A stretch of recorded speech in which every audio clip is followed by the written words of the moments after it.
নমস্কার, আমি অস্মিতা। আজকে আমি একটা রাখি তৈরি করছি। তো রাখি পূর্ণিমা তো খুব কাছেই চলে এলো, তাই জন্য ভাবলাম যে আজকে একটা রাখি তৈরি করাই যাক। আর প্রত্যেক বছরে আমি চেষ্টা করি যে নিজের হাতে রাখি তৈরি করেই সকলকে পরাবো। তো সেই মতো বসে পড়েছি রাখি তৈরি করার জন্য।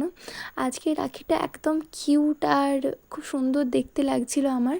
তো প্রথমে আমি একটা কার্ডবোর্ড গোল করে কেটে নিয়েছিলাম। আর তোমরা হয়তো লক্ষ্য করেছো কার্ডবোর্ডটার ভেতরটাতে হালকা অরেঞ্জ কালার করা ছিল।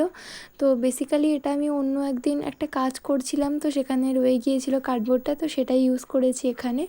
তারপরে আমি এখানে দুটো রঙের উল ইউজ করেছি, একটা হলুদ আর একটা হচ্ছে কমলা।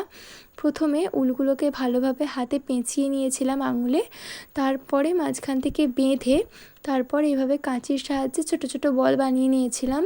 তো এখানে আমি যে বলগুলো ইউজ করছি সেই বলগুলোতে যে হলুদ বলগুলো ছিল, হলুদ বলগুলো আমি একটু আকারে বড় রেখেছি, আর কমলা বলগুলো একটু ছোট রেখেছি, যাতে কালারটা বেশ ভালো লাগবে আর ডিজাইনটা বেশ ধাপ ধাপ হলে ভালোই লাগবে দেখতে, তার জন্য।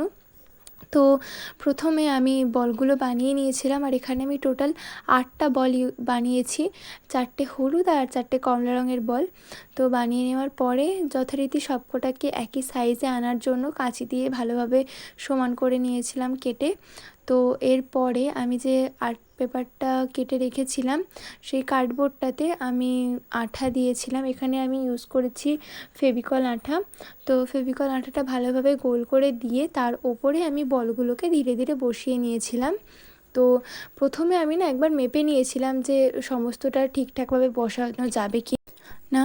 তো তারপরে আমি ধীরে ধীরে একটা একটা করে বলগুলো বসিয়ে নিয়েছিলাম। আর এরপরে এর মাঝখানে আমি 4টে কড়ি ইউজ করেছি। এখানে যে প্লাস্টিকের সাদা কড়িগুলো হয় আমি সেই কড়ি ইউজ করেছি।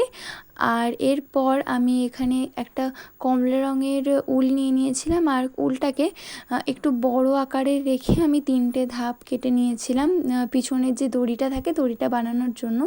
তো এরপরে আমি এখানে ইউজ করেছি ছোট ছোট কিছু পুঁথি।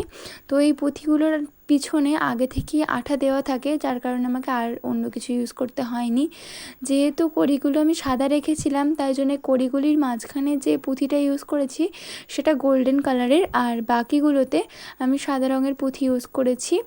তো এইগুলো দেওয়ার পরে আমি রাখিটা উল্টে নিয়ে যে দুটো ছোট ছোট কাগজ কেটে রেখেছিলাম সেই কাগজগুলোর মাধ্যমে প্রথমে একটু আঠা লাগিয়েছিলাম, আর আঠা লাগানোর পর দড়িটা এখানে লাগিয়ে একটু সিকিউরিটির জন্য এর পিছনে দুটো কাগজ আমি আটকে দিয়েছিলাম যাতে সহজে না খুলে যায়, তার জন্য। আর এরপরে আমাদের রাখি একদম প্রস্তুত। আমি ভালোভাবে এটা চেপে নিয়েছিলাম। তোমাদের কাজটা কীরকম লাগলো অবশ্যই জানিও। দেখা হচ্ছে পরের ভিডিওতে। সবাই ভালো থেকো, সুস্থ থেকো, বাই।